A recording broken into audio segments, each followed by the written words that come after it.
ಉಡುಪಿ ಜಿಲ್ಲಾ ಕಾರ್ಯನಿರತ ಪತ್ರಕರ್ತರ ಸಂಘದ ಸದಸ್ಯ ಹಾಗೂ ಕನ್ನಡಪ್ರಭ ಪತ್ರಿಕೆಯ ವರದಿಗಾರ ಶ್ರೀಕಾಂತ್ ಹೆಮ್ಮಾಡಿಯವರ ಮೇಲೆ ಏಕಾಏಕಿ ಹಲ್ಲೆ ನಡೆಸಿ ಜೀವ ಬೆದರಿಕೆಯೊಡ್ಡಿರುವ ಕುಂದಾಪುರ ಸರ್ಕಾರಿ ಆಸ್ಪತ್ರೆಯ ವೈದ್ಯಾಧಿಕಾರಿ ಡಾ ಮಹೇಂದ್ರ ಕುಮಾರ್ ಶೆಟ್ಟಿ ವಿರುದ್ಧ ಕಠಿಣ ಕಾನೂನು ಕ್ರಮ ಜರುಗಿಸುವಂತೆ ಆಗ್ರಹಿಸಿ ಸಂಘದ ನಿಯೋಗ ಉಡುಪಿ ಜಿಲ್ಲಾ ಪೊಲೀಸ್ ಅಧೀಕ್ಷಕರು ಹಾಗೂ ಜಿಲ್ಲಾ ಆರೋಗ್ಯ ಮತ್ತು ಕುಟುಂಬ ಕಲ್ಯಾಣಾಧಿಕಾರಿಗಳಿಗೆ ಮನವಿಯನ್ನ ಸಲ್ಲಿಸಿದರು. ಕುಂದಾಪುರ ಸರ್ಕಾರಿ ಆಸ್ಪತ್ರೆಯಲ್ಲಿ ಶಸ್ತ್ರಚಿಕಿತ್ಸೆ ಸೇರಿದಂತೆ ವಿವಿಧ ಚಿಕಿತ್ಸೆಗಳ ಸಂದರ್ಭದಲ್ಲಿ ಬಡ ಹಾಗೂ ಸಾಮಾನ್ಯ ರೋಗಿಗಳಿಂದ ಹಣ ಪಡೆಯಲಾಗುತ್ತಿದೆ ಎಂಬ ಆರೋಪಕ್ಕೆ ಸಂಬಂಧಿಸಿದಂತೆ ಶ್ರೀಕಾಂತ್ ಹೆಮ್ಮಾಡಿ ತಮ್ಮ ಪತ್ರಿಕೆಯಲ್ಲಿ ಈ ವರದಿಯನ್ನು ಪ್ರಕಟಿಸಿದರು. ಈ ವರದಿಯಿಂದ ಅಸಮಾಧಾನಗೊಂಡಿದ್ದ ಡಾ ಮಹೇಂದ್ರ ಕುಮಾರ್ ಶೆಟ್ಟಿಯವರು ಆಗಸ್ಟ್ 21ರಂದು ಕುಂದಾಪುರದ ಹೋಟೆಲ್ವೊಂದರಲ್ಲಿ ಉಪಹಾರ ಸೇವಿಸುತ್ತಿದ್ದ ಪತ್ರಕರ್ತ ಶ್ರೀಕಾಂತ್ ಹೆಮ್ಮಾಡಿ ಮೇಲೆ ಏಕಾಏಕಿ ಹಲ್ಲೆ ನಡೆಸಿ ಬೆದರಿಕೆ ಹಾಕಿದ್ದಾರೆ. ಸಾರ್ವಜನಿಕ ಆಸ್ಪತ್ರೆಯಲ್ಲಿ ನಡೆಯುತ್ತಿದೆ ಎನ್ನಲಾದ ಅಕ್ರಮ ಹಾಗೂ ಭ್ರಷ್ಟಾಚಾರದ ಕುರಿತು ವರದಿ ಮಾಡುವುದು ಪತ್ರಕರ್ತನ ಕರ್ತವ್ಯ. ಸಾರ್ವಜನಿಕ ಹಿತಾಸಕ್ತಿಗೆ ಸಂಬಂಧಿಸಿದ ವಿಚಾರಗಳನ್ನು ಬೆಳಕಿಗೆ ತರುವ ಮೂಲಕ ಶ್ರೀಕಾಂತ್ ಹೆಮ್ಮಾಡಿ ತಮ್ಮ ಪತ್ರಿಕಾ ಧರ್ಮ ಹಾಗೂ ವೃತ್ತಿಪರ ಜವಾಬ್ದಾರಿಯನ್ನ ಸಮರ್ಥವಾಗಿ ನಿರ್ವಹಿಸಿದ್ದಾರೆ. ಇದಕ್ಕಾಗಿ ಸರ್ಕಾರಿ ವೈದ್ಯಾಧಿಕಾರಿಯೊಬ್ಬರು ಪತ್ರಕರ್ತನ ಮೇಲೆ ಹಲ್ಲೆ ನಡೆಸಿರುವುದು ಅತ್ಯಂತ ಗಂಭೀರ ಹಾಗೂ ಖಂಡನೀಯ ಕೃತ್ಯವಾಗಿದೆ. ಆದ್ದರಿಂದ ಯಾವುದೇ ರಾಜಕೀಯ ಆಡಳಿತಾತ್ಮಕ ಅಥವಾ ಇತರ ಯಾವುದೇ ರೀತಿಯ ಒತ್ತಡಗಳಿಗೆ ಮಣಿಯದೆ ಹಲ್ಲೆ ನಡೆಸಿದ ಆರೋಪಿ ಡಾ ಮಹೇಂದ್ರ ಕುಮಾರ್ ಶೆಟ್ಟಿಯವರನ್ನ ಕೂಡಲೇ ಬಂಧಿಸಿ ಕಾನೂನುಬದ್ಧವಾಗಿ ಕಠಿಣ ಕ್ರಮ ಕೈಗೊಳ್ಳಬೇಕು.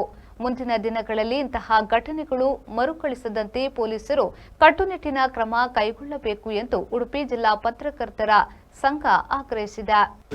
ಸಂಘದ ಪತ್ರಕರ್ತರಂತಹ ಶ್ರೀಕಾಂತ್ ಹೆಮ್ಮಾಡಿ ಅವರ ಮೇಲೆ ಹಲ್ಲೆ ನಡೆದದ್ದು ಖಂಡನಾರ್ಹ.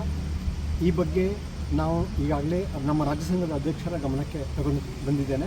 ಅವರು ನಿರ್ದಾಕ್ಷಿಣ್ಯವಾಗಿ ಕ್ರಮ ತಗೊಳ್ಬೇಕಂತಲೂ ಈಗ ಪೊಲೀಸರಿಗೆ ಅವರು ಹೇಳಿದ್ದಾರೆ, ಸೂಚನೆ ಕೊಟ್ಟಿದ್ದಾರೆ.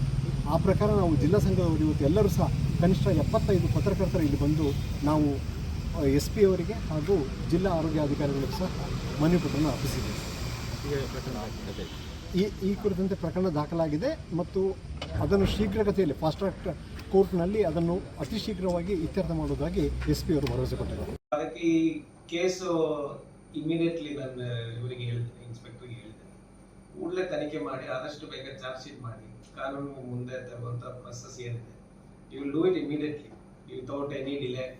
ಯಾರೇನೋ ಇದು ತಗೊಂಡು ಕಾಂಪ್ರಮೈಸ್ ಮಾಡೋದು, ಒತ್ತಾಯ ಮಾಡೋದು, ವಿತ್ಡ್ರಾ ಮಾಡೋಕ್ಕೆ ಇದೆಲ್ಲ ಆಗಲಿಕ್ಕೆ ಅವಕಾಶ ಕೊಡದೆ ಆದಷ್ಟು ಬೇಗ ಅದನ್ನು ನ್ಯಾಯಾಲಯ ಮುಂದೆ ತಂದು ಅದಕ್ಕೆ ಇತ್ಯರ್ಥ ಮಾಡಿಸುವಂಥ ಕೆಲಸ ನಾವು ಈಗ ಕೆಲವೊಂದು ಕ್ಲಾಸ್ ಆಫ್ ವರ್ಕರ್ಸ್ಗೆ ಅಡಿಷನಲ್ ಪ್ರೊಟೆಕ್ಷನ್ ಇದೆ. ಫಾರ್ ಎಕ್ಸಾಂಪಲ್ ಸರ್ಕಾರಿ ನೌಕರರಾದರೆ ಈ ಕೈಯಿಂದ ಅಸಾಲ್ಟ್ ಆಗಿದೆ ಇಮಿಡಿಯೇಟ್ಲಿ ಅರೆಸ್ಟ್ ಆಗ್ತದೆ, 353 ಸೆಕ್ಷನ್ ಬರ್ತದೆ. ಬಟ್ ಈ ಪತ್ರಕರ್ತರಿಗೆ ಸೆಪರೇಟ್ ಕ್ಲಾಸ್ ಆಫ್ ಸೆಕ್ಷನ್ ಆಗಿ ಅದಕ್ಕೆ ಸೆಪರೇಟ್ ಲೆಜಿಸ್ಲೇಷನ್ ಇಲ್ಲ. ಈವನ್ ಮೆಡಿಕಲ್ ಪ್ರಾಕ್ಟಿಷನರ್ಸ್ಗೂ ಸೆಪರೇಟ್ ಅದೇ ಥರ ಒಂದು ಕ್ಲಾಸ್ ಇದೆ, ಅವ್ರ ಕೆಲಸ ಮಾಡೋದು. Since that is not there, it is not immediately arrest ಅಷ್ಟೇ. ಬಟ್ ನಾವು ಇಮಿಡಿಯೇಟ್ಲಿ ಅದನ್ನು ಇನ್ವೆಸ್ಟಿಗೇಷನ್ ಮಾಡಿ ಇಮಿಡಿಯೇಟ್ಲಿ ಚಾರ್ಜ್ ಶೀಟ್ ಮಾಡಿ ಚಾರ್ಜಸ್ ಫ್ರೈಮ್ ಮಾಡಿ ವಿ ವಿಲ್ ಡಿಸ್ಕಸ್ ವಿತ್ ಮಾನ್ಯ PDJs ಅವರನ್ನು ಡಿಸ್ಕಸ್ ಮಾಡಿ ಅದನ್ನು ಫಾಸ್ಟ್ ಟ್ರ್ಯಾಕ್ ಟ್ರಯಲ್ ಮಾಡಿ ಆದಷ್ಟು ಬೇಗ ಕನ್ಕ್ಲೂಷನ್ ಮಾಡಿಸ್ತೀವಿ. ಇಂಪಾರ್ಟೆಂಟ್ ಕೇಸ್ ಇದೆ ಅಂತ ತಗೊಂಡು we will try to fast track the trial also. But any it is all steps in the future. ನಮ್ಮ ಕಡೆಯಿಂದ ಮಾಡಲಿಕ್ಕೆ ಇರುವಂಥದ್ದು ಇಮಿಡಿಯೇಟ್ಲಿ ಮಾಡಿ ಅಚ್ಚುಕಟ್ಟಾಗಿ ಇನ್ವೆಸ್ಟಿಗೇಷನ್ ಮಾಡಿ ಇಮಿಡಿಯೇಟ್ಲಿ ಚಾರ್ಜ್ ಶೀಟ್ ಮಾಡಿ. ನೋಡ್ತಿದ್ದ ಒಂದ್ಸರ್ತಿ ಅಸಾಲ್ಟ್ ಮಾಡಿದ ಮೇಲೆ ಅವ್ರು ಹಿಂದೆ ಹೋಗ್ತಾರೆ, ವಾಪಸ್ ಅಗ್ರೆಸಿವ್ ಆಗಿ ಮಾತಾಡಿದ್ರೆ ಸಾಧ್ಯ. 2 ವರ್ಷದಿಂದ ಬೈಂದೂರು ಕೂಡ ಮಾಡ ವಿಷಯಗಳು ಬಂದಿತ್ತು. Anyway, we will not spare anybody because they are. Sir, ಏನೋ loopholes ಇಲ್ಲದೆ we will immediately. Okay.